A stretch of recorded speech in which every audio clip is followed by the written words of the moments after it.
राधे राधे मेरे प्यारे दोस्तों। हम कर रहे हैं गीता पर बात की कड़ी में आज हम अध्याय दूसरे के श्लोक 16 पर चर्चा करेंगे। अब तक हम चर्चा कर चुके हैं कि सर्दी गर्मी को सहन करने वाले मनुष्य को, साधक को क्या लाभ होते हैं, क्यों उसकी आवश्यकता है और क्यों सहन करने चाहिए।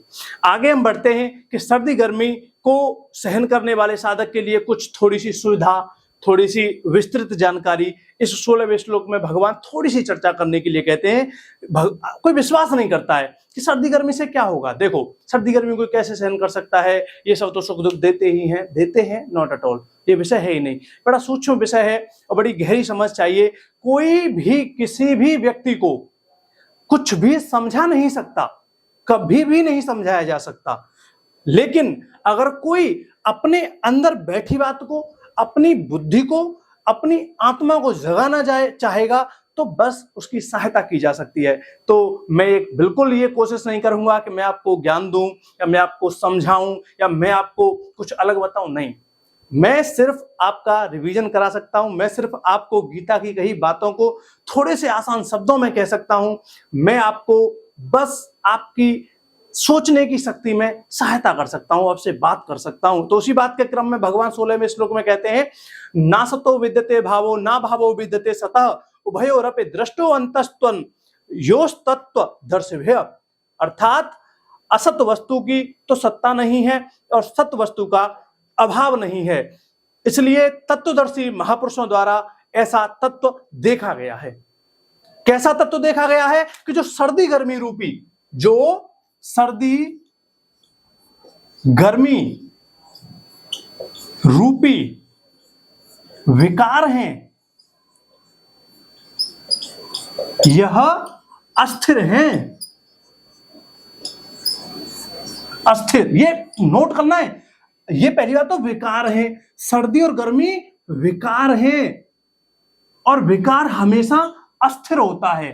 अस्थिर मतलब स्थिर नहीं होता, बदलने वाला होता है। जब जो चीज बदलने वाली है, अर्थात हमको सर्दी आती है, बदलने वाली है, प्रकृति ही हमें समझा रही है। हमको गीता भी पढ़ने की जरूरत नहीं है, कोई बहुत बड़ी रिसर्च करने की जरूरत नहीं है। भारत भूमि ही ऐसी है, यहाँ प्रकृति के कण कण में, हर ऋतु में, हर महीने में एक उपदेश छुपा हुआ है। 4 महीने की सर्दी है, उसके बाद गर्मी आती है, उसके बाद बारिश आती है, फिर उसके बाद सर्दी आती है। अर्थात स्थिर नहीं है, बदलेगा। अगर आज सर्दी सता रही है तो कल गर्मी भी आएगी, गर्मी सता रही है तो बारिश भी आएगी, बारिश सता रही है तो सर्दी भी आएगी। अर्थात मौसम बदलेगा, शरीर बदलेगा, सब कुछ बदलेगा और जो बदलेगा वो मिथ्या है। बस यही बात दिमाग में क्लियर करनी है। जो बदल रहा है वो भ्रम है, माया है, झूठ है, असत है। असत और झूठ में बहुत अंतर होता है। इसको समानांतर नहीं मानना चाहिए, पर्यायवाची नहीं मानना चाहिए। फिर भी झूठ, जैसे असत समझ में नहीं आ रहा है तो झूठ मान लो, झूठ जो नहीं है। लेकिन झूठ का अर्थ है नहीं है, मतलब नहीं है। लेकिन सत्य होता भी है, असत होता भी है और नहीं भी होता है। जैसे असत है सर्दी, झूठ नहीं है, होती तो है। संसार, ये पंखा, बिजली, ये सब है, लेकिन असत है। अर्थात इनकी प्रमुखता नहीं है, इनका मूल तत्व नहीं है, ये आश्रित हैं। आश्रित कैसे हैं, हम इसको समझते हैं। कोई कहेगा कि इनमें अंतर कैसे करें, कि आत्मा और अनात्मा में अंतर कैसे करें। इसके लिए हमारे कृपानंद स्वामी जी, श्री श्री 108 श्री एवं अन्य महापुरुष जैसे बताते हैं, एक दृष्टांत वो बड़े अच्छे तरीके से समझाते हैं। मिट्टी और मिट्टी से बना मटका। देखो, मटका की स्वतंत्र सत्ता नहीं है, स्वतंत्र सत्ता नहीं है मटके की। मटका स्वतंत्र हो ही नहीं सकता जब तक मटके के साथ मिट्टी न जुड़ी हो, मटके के साथ लोहा न जुड़ा हो, मटके के साथ सोना धातु न जुड़ी हो। मटका अपने आप में कुछ नहीं है। जिस मिट्टी से मटका बनाया गया, अगर उस मिट्टी से केवल मटका बनाया जा सकता था या मटका स्वतंत्र होता तो उस मिट्टी से केवल मटका बनाया जा सकता था। उसी मिट्टी से मिट्टी का हाथी, घोड़ा और गाय नहीं बनाई जा सकती थी। अर्थात जिससे कुछ और भी किया जा सकता हो, वो झूठ है, वो अस्थिर है, वो चलायमान है। वो बदल रहा है। ऐसे ही आत्मा और अनात्मा को हम समझ सकते हैं कि जो बदले नहीं, जो हमेशा स्थिर रहे, जो हमेशा अविनाशी अपरिवर्तनशील रहे, जो सर्दी गर्मी हानि लाभ सब में समान रहे, वही है आत्मा। और उस आत्मा को प्राप्त करने वाला, उस आत्मा को जान लेने वाला, उस आत्मा को स्वीकृति दे देने वाला ही होता है आत्मज्ञानी। और सारे ज्ञान बकवास, सब खत्म। आत्मज्ञान के अलावा जितना भी आप ज्ञान प्राप्त कर रहे हो, पहली बात तो यह भ्रम नहीं होना चाहिए कि किताबें पढ़ना ज्ञान होता है। किताबें पढ़ना शिक्षित होना होता है, साक्षर होना होता है। किताबें आत्मज्ञान की, कबीरदास जी ने कौन सी किताबें पढ़ी थी? गुरु नानक ने कौन सी किताबें पढ़ी थी? कोई किताबें नहीं पढ़ी थी इन लोगों ने। तो फिर ये आत्मज्ञानी इतने बड़े ज्ञानी कैसे हो गए कि समाज के बड़े बड़े पंडितों और मुल्लाओं को दहाड़ देते थे, फिटकार लगा देते थे। शायद तुलसीदास बाबा भी कभी स्कूल या विद्यालय नहीं गए। तो किताबें पढ़ना ज्ञान नहीं है, तो वो तो वैसे ही निरर्थक है। वो केवल भौतिक उपलब्धियां प्राप्त कराने के लिए बहुत आवश्यक है, जो कि हमें करनी भी चाहिए, राष्ट्र के लिए भी करनी चाहिए और समाज के लिए भी हमें वो किताबें जरूर पढ़नी चाहिए। आत्मज्ञान। अब देखो बात आती है कि मटके को हमने समझ लिया और इसकी कोई सत्ता नहीं है। जब इसकी कोई सत्ता नहीं है मटके की, तो ये भ्रम है, माया है। माया को असत कहा गया है, भ्रम कहा गया है। अब तक हम जान चुके हैं। देखो एक प्रश्न बनता है, जब मटके का अस्तित्व मिट्टी पर टिका है तो मटका मिथ्या है, तो मिट्टी भी तो किसी पर टिकी है, तो मिट्टी भी मिथ्या हुई। इस प्रकार सब कुछ मिथ्या हो गया। ये क्या कह रहा है क्वेश्चन करने वाला? क्वेश्चन करने वाला, जितना मैं समझ पाया हूं, इसका भाव है कि पेड़ पर पक्षी है, पेड़ पर पक्षी है। अच्छा, पक्षी पेड़ पर टिका है, पेड़ पृथ्वी पर है, तो पेड़ पृथ्वी पर टिका है तो पृथ्वी भी किसी पर टिकी होगी, लेकिन पृथ्वी की तो स्वतंत्र सत्ता है। अब वो कल्पनाएं, वो रूढ़िवादिता समाप्त हो चुकी हैं कि पृथ्वी शेष नाग पर टिकी है या गाय के सींग पर टिकी है। वो सब कल्पनाएं तो वो मिथ्या है, तो झूठ साबित हो चुकी है। पृथ्वी स्वतंत्र विचरण कर रही है, परिभ्रमण कर रही है, परिक्रमण कर रही है। ऐसे ही ये दृष्टांत है, इसको पूरी तरीके से नहीं हमको स्वीकारना है। हर चीज का पूरा अंश नहीं लिया जाता, दृष्टांत का प्रसंगानुसार एक अंश लिया जाता है, मैं बता चुका हूं। इसी प्रकार हम केवल मटका और मिट्टी की बात कर रहे हैं, मिट्टी से इतर बात नहीं कर रहे।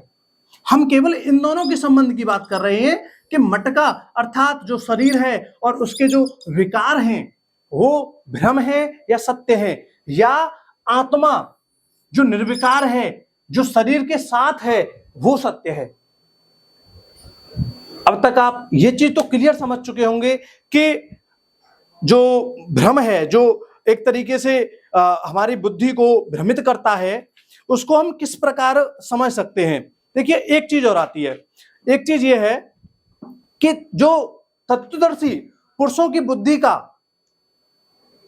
अगर हम आश्रय लेते हैं, तो शोक और मोह को छोड़कर नियत और अनियत रूप शीतोष्णादि द्वंद्वों से इस प्रकार मन में समझकर कि ये सब विकार हैं, ये वास्तव में न होते हुए ही मृग तृष्णा के जल की भांति झूठ प्रतीत होते हैं, सहन करना, यही अभिप्राय है इस बात का। जैसे हम सबको पता है मृग तृष्णा का तात्पर्य है जब हम रास्ते में चल रहे होते हैं, धूप चिलक रही होती है या रेगिस्तान के धूल में या कहीं भी, जब हमें कुछ दूरी पर जल दिखाई देता है और हमको ये नहीं पता है कि मृग तृष्णा है, किसी अनजान व्यक्ति को अगर वो पद दिखता है या हमको बचपन में दिखता था तो हम विश्वास ही नहीं कर पाते थे कि वहां पानी नहीं है। हमारे पापा खूब कहते थे कि वहां पानी नहीं है बेटा, हंसते थे हमारी बातों, लेकिन हमें लगता पानी है। ऐसे ही है, जब तक आपको ये पता नहीं चल रहा है कि वास्तव में विकार है, तब तक ही तुमको ये सच लग रहा है। जिस दिन मृग तृष्णा के जल की तरह हमको पता चल गया कि वो कुछ नहीं है, वो केवल एक भौतिक विज्ञान का एक नियम है जिसके अनुसार हमें वो भ्रम पैदा हो रहा है, ऐसे ही ये एक भ्रम है जो आध्यात्म शास्त्र में आता है, आध्यात्मिक फिलॉसफी में आता है। इसको जो समझ गया उसका ये भ्रम तो बहुत आसानी से टूट सकता है। करना कुछ नहीं होता, करना कुछ नहीं है कि शरीर जो है भ्रम है माया है, अविनाशी है, और आत्मा अजर अमर है। ये मान लो। एक तरीका होता है कहने का, एक होता है आत्मा में स्वीकार कर लेने का, अपने मन में स्वीकार कर लेने का। फिर भी आप खाओगे रोटी ही, आत्मज्ञानी खाता रोटी ही है, और भयंकर से भयंकर भोगी खाता रोटी ही है। वही भोग वो करता है, वही भोग वो करता है। तो फिर एक चीज बताओ, एक प्रश्न उठता है, ज्ञानी और अज्ञानी में अंतर क्या है? देखो, अज्ञानी और ज्ञानी में अंतर, आप अज्ञानी की बात करो और ज्ञानी की बात करो। ज्ञानी से तात्पर्य है जिसको आत्मा और अनात्मा का ज्ञान हो गया है। अज्ञानी वो है जिसे आत्मा और अनात्मा का ज्ञान नहीं हुआ है। इन दोनों में अंतर क्या है? ज्ञानी अपनी इंद्रियों को खुली छूट नहीं देता, वहीं अज्ञानी अपनी इंद्रियों का गुलाम बन के जीता है। सिर्फ इतना सा अंतर है।